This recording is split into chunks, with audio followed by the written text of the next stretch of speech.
হুগলি জেলা বিজেপির অন্দরেই এবার ক্ষোভ। সদ্য যোগদানকারী বিজেপি নেতাকে নিয়েই কিন্তু ক্ষোভ সৃষ্টি হলো হুগলি জেলার বিজেপি কর্মী সমর্থকদের মধ্যে। গতকাল কলকাতায় বিজেপিতে যোগ দিয়েছেন বঙ্কিম বিশ্বাস, প্রাক্তন ওসি। বিজেপি নেতাকর্মীদের অভিযোগ যে সে হুগলি জেলার বিভিন্ন থানায় ওসি থাকাকালীন বিজেপি নেতাকর্মীরা অত্যাচারিত হয়েছে। এবার সে হঠাৎ করে বিজেপিতেই যোগদান করলো, সেটাকে কিন্তু তারা ভালোভাবে নিচ্ছে না।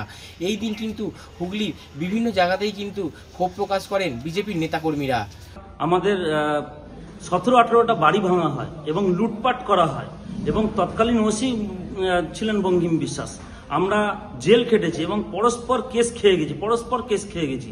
ইনি তার নায়ক, মানে আমাদের কার্যকর্তাদের মেরে হাত পা ভেঙে দেওয়া হয়েছে এবং তার আজ পর্যন্ত কিচ্ছু হয়নি। উনি আমাদের ছেলেদেরকে তুলে নিয়ে এসে আপনার থানাতে তখন চমকানি ধমকানি চলতো এবং আমাদেরকে বাড়ি ছাড়া হয়ে গেছে আমরা কতবার।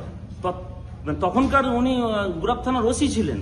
এটা আমাদের লজ্জার বিষয়। আমাকে অনেকবার উনি ডেকে বারংবার আমাকে বলেছেন যে বিজেপি ছেড়ে দাও, বিজেপি কোনোদিন আসবে না, রামের দল কোনোদিন আসবে না।